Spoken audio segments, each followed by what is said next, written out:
2026কে প্রথম দিনে স্বাগত জানাতে টাকির ইচ্ছামতির পারে পর্যটকদের ঢল। উত্তর চব্বিশ পরগনার বসিরহাট মহকুমার ভারত বাংলাদেশ সীমান্তে টাকি পর্যটন কেন্দ্রে প্রত্যেক বছর ভিড় উপচে পড়ে। এবারও তার অন্যথা হলো না। একদিকে ওপার বাংলার সামনে থেকে দেখা যাচ্ছে ইচ্ছামতি নদীতে নৌকোবিহার, অন্যদিকে মিনি সুন্দরবন, অন্যদিকে রাজবাড়ির একাধিক প্রাচীন সৌভাগ্য রূপকথার গল্প লুকিয়ে রয়েছে টাকির সীমান্তে। 1 জানুয়ারি প্রথম দিনই সকাল থেকে চড়ুইভাতির টানে টাকিতে ভিড় জমিয়েছে পর্যটকেরা। টাকি পর্যটন কেন্দ্রে 2026-এর প্রথম দিনেই বাংলাদেশি পর্যটকের আক্ষেপ, অশান্তি আতঙ্ক গ্রাস করেছে। শান্তি ফিরে আসুক। টাকি আমার ভীষণ ভালো লাগছে। আমরা সুহাসিনী লজে আছি, হ্যাঁ, একদম গঙ্গার ধারে। বেশ ভালো ঠান্ডা, এবারে অনেক বছর পরে এরকম এত সুন্দর ঠান্ডা উপভোগ করছি। কালও আমরা খুব এনজয় করেছি, কালকে নাইটটাও আমরা এখানে কাটিয়েছি। হ্যাঁ, ভীষণ আনন্দ করেছি। আজকে আমরা এখন যাচ্ছি মিনি সুন্দরবন ঘুরতে। কালকে আমরা গঙ্গা ভ্রমণ করেছি। আজকে পুরো এখানে ঘুরবো, ঘুরে এসে আবার লাঞ্চ করবো, এখানে করে আর একটা সাইড ঘুরবো।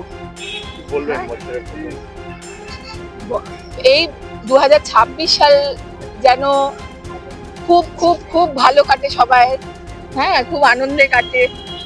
হ্যাঁ, আমার নাম শর্মিলা চৌধুরী, আমি হিন্দমটর থেকে আসছি। ভীষণ করেছি, খুব ঠান্ডা, মানে একদম মনে হচ্ছে পিনের মতো ফুটছে। এখানকার ঠান্ডা একটা অন্য অনুভূতি, ভীষণ ভালো লাগলো।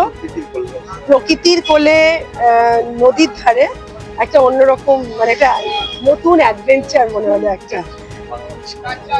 বাংলাদেশকে দেখে অনেক দিনের ইচ্ছা ছিল বাংলাদেশ যাওয়ার, কিন্তু গিয়ে উঠতে পারিনি।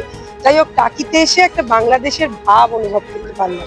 আমাদের সঙ্গেও একজন আছেন, আমাদের সবচেয়ে এজেড পার্সন, আমাদের যতজন আমরা যাচ্ছি তার মধ্যে উনি বাংলাদেশ থেকেই ব্রন অ্যান্ড ব্রট আপ হচ্ছেন, উনি বাংলাদেশে।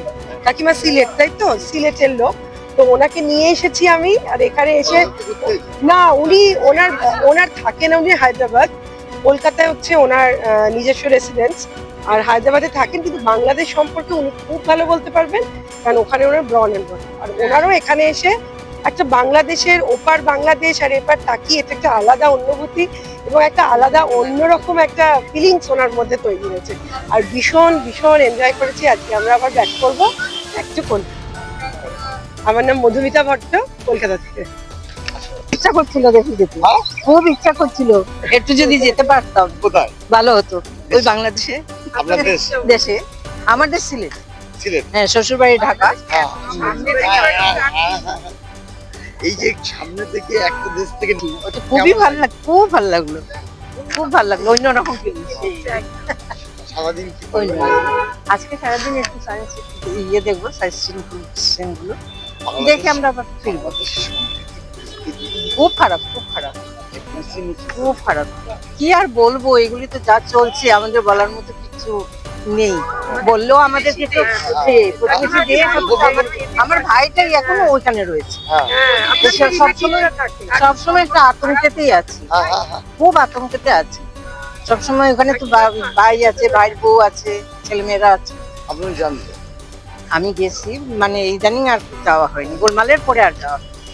মানে কতটা আতঙ্ক মনে হয়? সাংঘাতিক আতঙ্ক এখন, খুব আতঙ্ক, খুব আতঙ্ক। শান্তিতে নেই কেউ, কেউ শান্তিতে নেই, খুবই অশান্তিতে চলছে। এটা কি চেয়েছিলেন?